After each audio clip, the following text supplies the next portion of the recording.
Hello guys, what's up? Moses here, and today I'd like to talk with you about patch 2.3 season 4 Archon Shantoto's Wizard build guide. I'm going to tell you all about the items, the gear, the paragon points, and everything that you basically need to know about the build. So, yeah, they changed the Archon set. Does the following things. The Archon will now gain the effect of every rune after the second set piece. Archon stacks, the fourth set will also increase your armor and all resistance. And you also, the sixth piece, very, very strong buff to this Archon set, will also give you Archon stacks when you hit with an Archon ability. So whenever you're auto attacking with the Lightning Strike or Archon Strike, or whenever you explode with the Lightning Blast, you will gain and hit an enemy, you'll gain an additional stack of Archon. That's one. Now the second, what you've seen, this little blast of lightning, is the Shantotos. Shantotos will now stack. The Shantotos resolve, and whenever you're hitting an enemy with a spender, with an arcane power spender, it will be considered one stack. You can stack up to 20 times, and when you're in Archon form, these 20 stacks, each one 350% weapon damage, will expel this wave of destruction right here based on how many stacks you have. So 20 stacks times 350%, that's 7,000% weapon damage. That's kind of awesome. So Archon, Shantoto's set, that's pretty much what's going on if you wanna, pursue the dream of the rank one leaderboard. That's probably what you're gonna have to do. So that's what you're aiming for. This is currently like the meta for wizards. So yeah, that's the build. Yeah. So you're getting your six pieces. When it comes to cooldown reduction, I have on my it's like pretty good to get it on the gear from shoulders. If you're lucky enough to get it on the gloves, that's awesome. But you can also get it on rings and on your helm and on your paragon points, and of course on your passive evocation. So yeah, they also introduced this new belt. This new belt, the Fazula's Improbable Chain, will allow you to stack uh, initial um, initially with 19 Archon stacks, and these will increase your attack speed and everything. So you'll be able to attack much faster, gain more and more and more of these Archon stacks. When it comes to the rings, this is the convention of elements and must-have a must-have ring for the build. It just amplifies your damage by so much. Overall, on average of about 50%, depends on the proc that you got. Mine is 182, so around 47% overall increased damage, which is pretty insane. The way it works is it rotates between the elements, and when it hits lightning, your element, it increases the damage of these 5 seconds in lightning by 182%. So that's like a pretty massive damage boost, and you kind of gotta have it for the build. Also, second ring Halo. You probably know it from previous seasons. The Halo will make your ice armor cast Frost Nova whenever you're taking 10% damage. So it's unmitigated damage. So pretty much whenever an enemy hits you, it'll proc a Frost Nova. The Frost Nova will also inherit the rune of the Frost Nova that you have on your bar. Okay, so that's like kind of synergizes with your skills on the bar. The same way that the Archon bubble will inherit the rune that you have on your bar as well. So it's kind of like working both ways. You're using the Frost Nova's rune to proc the Halo, like the Halo of Arlights, to proc the Frost Nova rune that you have on your bar, and use the Archon to proc the bubble that you have on your bar. Alright, so yeah. Once enemies attack you for 10% of your life and damage, you proc the Frost Nova, and that will trigger a stun. This stun will reduce damage taken, depends on the amount of enemies stunned around you, by 12% per enemy, which is the Ancient Parthen Defender. So it's a pretty good and well-known defensive kind of combo of items here. For the amulet, I kind of got pretty lucky. A friend of mine dropped it, didn't need it, just gave it to me. He had better one, and I got this talisman here.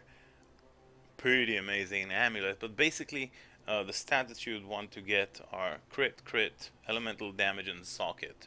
Crit, crit, intelligence, and socket is also very good, but of course you want this damage bonus on your gear to amplify your lightning abilities.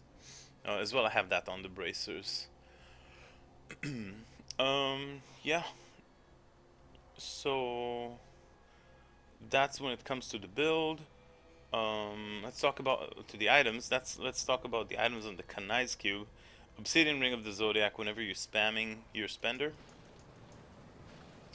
um, you will reduce cooldown of any of your abilities by 1 second. So when you're hitting enemies with your spender, your Archon cooldown will drop so fast, and you'll also stack your Shantotos as well. So it kind of works where like the build kind of works in cycles, in rotations, like up and down, like a sinus wave.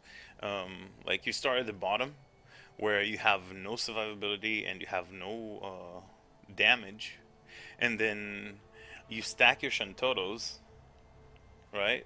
You have 20 Shantoto stacks, you pop Archon, and then you have the Fazulas, which gives you 19 Archon stacks, which increases your attack speed, survivability initially by 19%. And then you stack more and more and more Archon as the Archon is active. And then when it wears off, you have the Swami passive on your Kanai's cube. The Swami will maintain this Archon stacks that you acquired during the Archon duration of 20 seconds for additional 20 seconds. So during those 20 seconds, you keep the survivability bonus to keep you alive and to give you a lot of attack speed, so you can spam your spender much faster and drop your cooldown much faster the second time that you did than you did initially, and to stack your Shantotos much faster than the first time when you did initially. Since the build, since there are like not too many good options when it comes to Kanai's weapons, Kanai's weapon of choice. Basically, for the build, you can either run with a furnace right here, which increases damage against elite. This is always good. For high-level greater rifts, though, you really want the AoE damage of a fulminator. This also scales with your Archon stacks and can crit and do quite a bit of damage. You'll see it once you try it for yourself. It deals a lot of lightning damage all over the place, and it's pretty awesome. Yeah. So basically, for the weapons for this build, you have three choices. Whether you're farming low difficulties for speed farming, you want the Aether Walker. Whether you're farming high greater rifts, you want the fulminator. And whenever you feel like you know, you're going to be focusing on elite packs and whatnot, you can choose the furnace. I rarely choose the furnace. I usually go with either speed farming with Aether Walker for just T whatever, 8 to 10, 7 to 10, whatever. For death breaths and all that stuff, I just go with Aether Walker, just speed farming, or for Greater Rift experience farming and all that, I go with Fulminator. Alright, so let's look at the skills. Yeah, so I pretty much explained about most of them. Snowbound, in my opinion, is the best skill. I've seen a lot of wizards using Arcane Torrent with Static Charge, since it's lightning and it will proc your fulminator, so you'll be able to kind of do damage while you're not in Archon form. But I find it to be a really bad skill, since it will consume your arcane power super fast, and you will have to wait until it recharges, and then you're losing precious time of both Swami stacks and potential Archon, like the next cycle, the next phase of Archon. So for Spender, we're using the Blizzard. right here with the rune Snowbound, simply because we don't want to do damage with Blizzard. We just want to spam as much and as fast as possible to be able to stack Shintotos and drop Archon cooldown to 0 so we can run it up again. This one is the cheapest one, and it does not consume our resources, and we don't have to wait for Arcane Power to regenerate. More about the build. Stretch time. Arguably, Time Warp will give you more damage, but since this build is so attack speed oriented, because you'll be attacking with the lightning strike of the Archon so much, and that will be like a big deal of getting your stacks. Like, it's going to be a big part of that. You want as much attack speed as possible. I tried both. I think that the 10% is better. At least for me, it feels more fluent, it feels more comfortable, especially since you're stacking much faster, you're getting more all resist, more armor, more damage, and more stacks, and that's pretty much what you want to have. So, you can either choose between the two. There are other choices. Some people take variety of skills, some people use magic weapon. I don't. You may have seen in my previous video about the build on the PTR, I was using some different skills, but this is like the refined skill. This is like the refined build after I've been playing around with it, and that's what I feel, for me at least, that is like most optimal to run with. Alright, so we got the stretch time for the attack speed, we got the snowbound for the spender. When it comes to Frost Nova, you don't actually use your skills because it eats the cooldown of the Obsidian Ring of the Zodiac. What you want to do is you want to just put it on your bar and then just have it proc with the Halo of Arlas, just procs the rune that that you're using. So it's either again 10% crit chance or Bone Chill. Still haven't decided which of these runes is better. Still got to do some more testing. I'm messing around between the two. Both are pretty good. Both are pretty good runes on this skill. Archon Pure Power. Since it doesn't matter which rune you choose. You can go with no rune, and Archon will still use the lightning, since lightning is the highest elemental damage that you have on your gear. But yeah, I just have well, right now it's unruned, but I have like the lightning rune just for kicks. Ice armor with crystallize, definitely the best armor spell, both for defense and to proc the halo. Right, increases the stacks of armor every time you're getting hit. 3 times 20, that's 60% increased armor, and it lasts for a very long duration. So you pretty much always at three stacks of at 60% increased armor. That's a lot of toughness. And teleport safe passage for the damage reduction. It comes to the passive evocation for the cooldown audacity, because most of your damage is melee. Unstable anomaly, because you could be vulnerable in some situations, and this skill is just wonderful. It just keeps you alive. The buff that it receives is really nice, and now you don't just die after you proc unstable anomaly. You have a long duration of time, which you have a shield equal to 400% of your HP. I got 825k. So that's like a lot of HP, 3.2 million plus. So that's like a lot of fake HP. That's like a shield that lasts for 5 seconds, which gives you time to proc your life on hit and all your life regen, all that stuff, puts you back to full health. I have more than enough survivability. I'm using glass cannon to increase my DPS. If you're struggling, you can always take blur instead. There you go.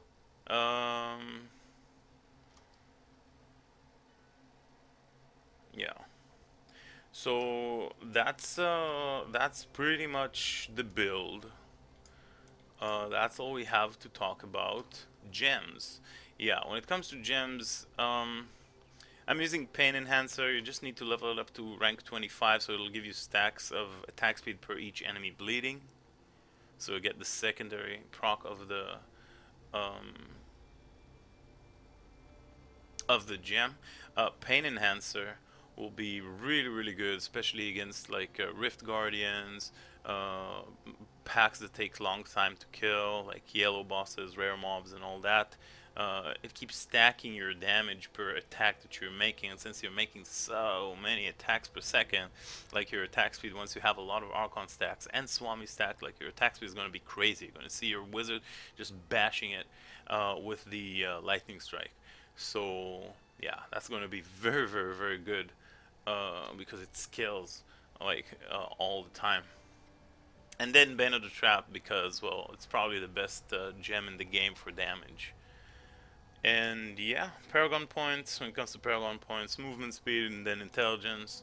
On offense, you pick cooldown reduction first, and then crit damage, and then crit chance. And then attack speed.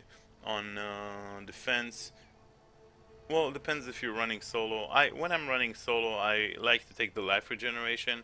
I put resist all. Like I take first life regeneration, then I max armor, then I max life, and then resist all. But again, it's just a matter of preference. I like to have the life regeneration. Keeps me alive, keeps me healthy. Over time, it adds up, and it's a lot of life that you're just regenerating, just generally getting for free. So I like that one. On utility, I go for area damage and life on hit. Resource cost reduction last, and then the useless gold fine. Please remove this thing. I got 7.5 billion gold, and it hasn't been a week since the season started. We don't need gold fine on Paragon points. These are completely, yeah, waste of 50 good points. Blizzard, do something about that, please. There you go. I'm going to just, this is like Torment 10. I'm gonna jump to an area, let's say Bridge of Corsac. Let's hope the ranged mobs there are not gonna kill me after all this video and after this night shift. So I'm just gonna play a couple of minutes just to show you how like the build works. So like initially, it kind of sucks to stack up. Right? The slow time bubble will allow you to, yeah. At the beginning you're like so squishy, it hurts. Really hurts. Perhaps I picked a bad map to do the demonstration. Let's hope I didn't. But yeah, basically you got your 20 Shantoto stacks and you start wrecking face. The first cycle of Archon is just to get you as many stacks as possible, so that the Swami will, what am I doing? So that the Swami will stack it and last for 20 more seconds. Once the Archon is gone, you have these 88 Archon stacks right here, right? And these gives you a lot of attack speed, which allows you to stack 20 super fast. You know, and then you start your second cycle of Archon, which is pretty awesome. So the cooldown on Archon drops super fast. See, look at that attack speed. Alright, elite pack, no problem. Archon runs out, no problem. I'm gonna have 109 stacks of attack speed. Right, that's 113 increased attack speed. And boom, oh, nightmarish, but still, boom, 20. Good stuff. There we go. Let's pick up these double death breaths. Equip our homing pads. Teleport to town, get out of here. So that's pretty much the idea about the build. I hope you guys enjoyed this video. Thank you so much for watching, and I see you guys on stream. Moses out.